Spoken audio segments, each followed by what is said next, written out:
نہایت تیزی کے ساتھ شہزادی کے تلووں پر اس کی مالش کرو۔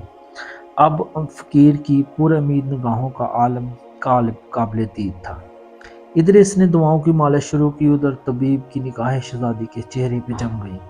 چند لمحے بعد اچانک شہزادی کے جسم میں ایک حرکت پیدا ہوئی۔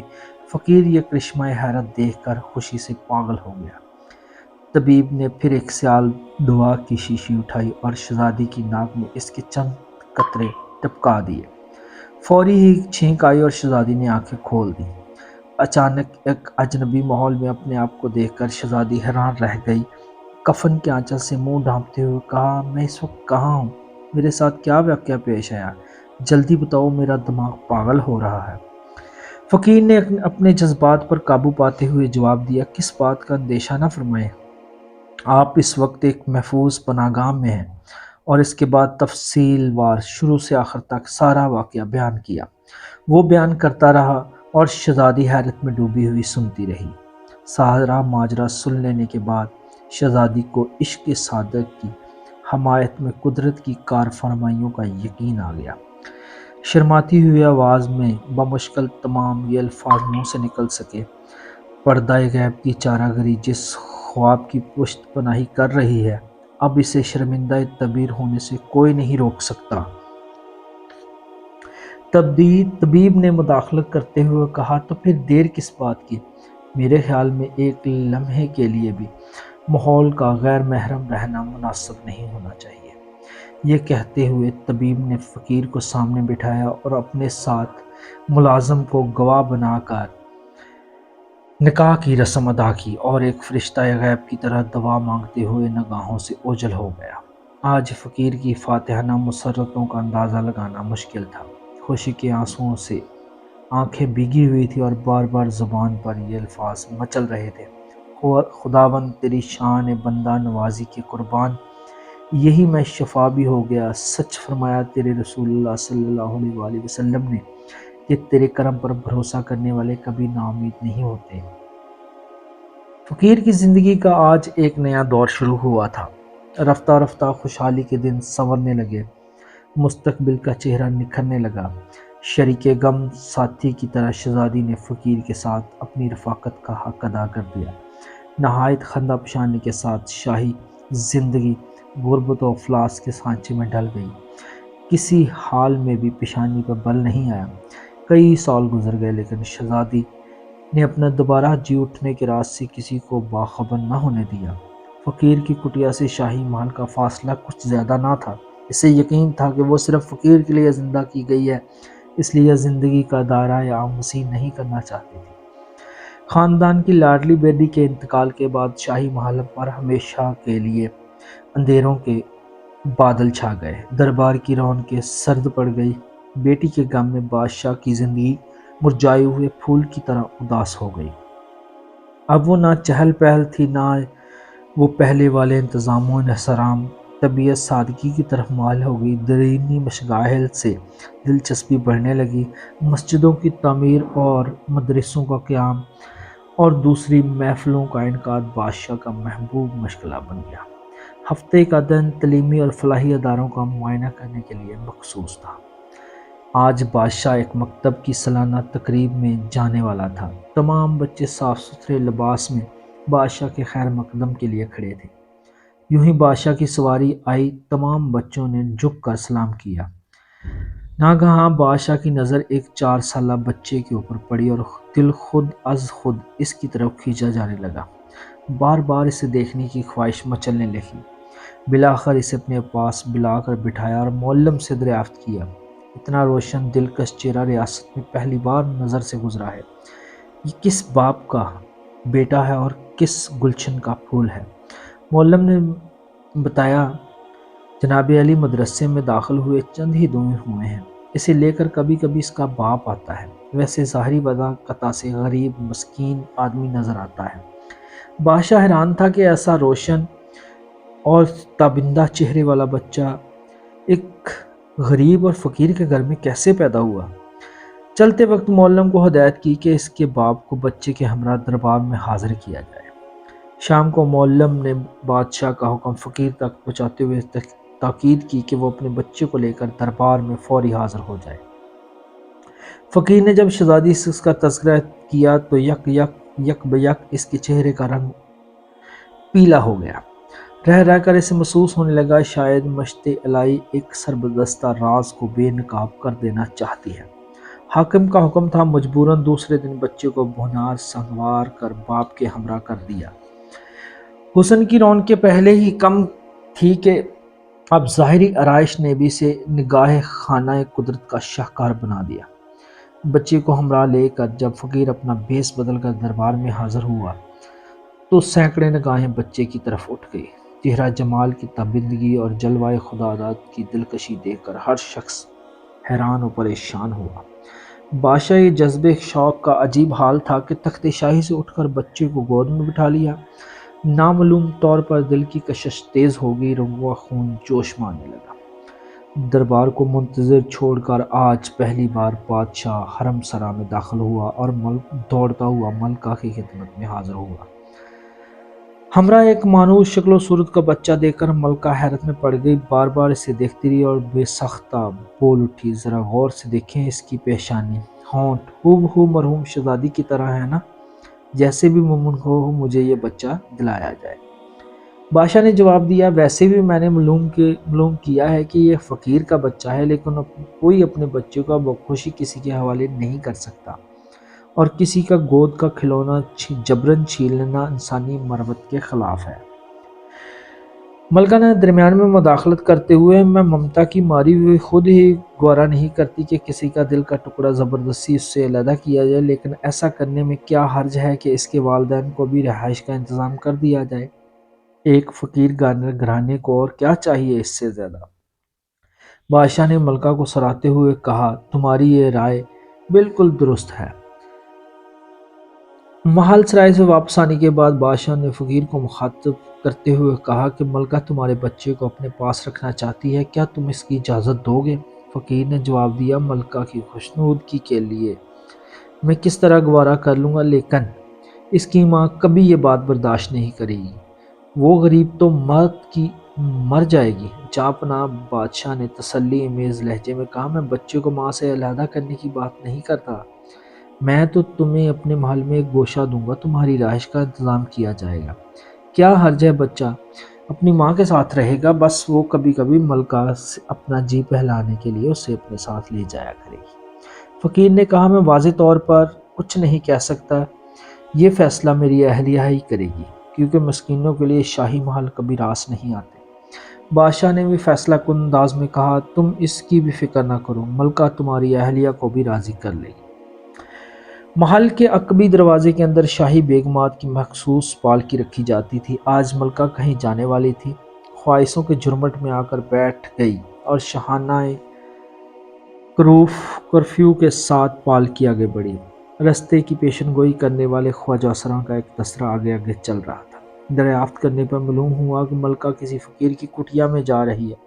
اس خبر کو جس نے بھی سنا اسے سخت الہام ہوا۔ کچھ لوگوں نے اس پر تبصرہ کرتے ہوئے کہا کہ پریشانی کی کوئی بات نہیں ہے، شہزادی کے انتقال کے بعد سے فقیروں اور مسکینوں کا رابطہ شاہی خاندان سے زیادہ ہو گیا ہے، سو بادشاہ کو غرض ہو تو ان کے قدموں کی خاک سے برکت حاصل کرتے ہیں۔ پالکی شاہی باغ کے قریب پہنچ چکی تھی۔ فقیر کی کٹیا تک جانے والا رستہ نہایت خطرناک تھا۔ ایک خواجہ سرا نے آگے بڑھ کر فقیر کو آواز دی۔ فقیر اپنی کٹیا سے گھبرائے ہوئے باہر نکلا۔ آج محلی مرتبہ دروازے پر ایک پالکی دیکھ کر اسے سخت حیرت ہوئی۔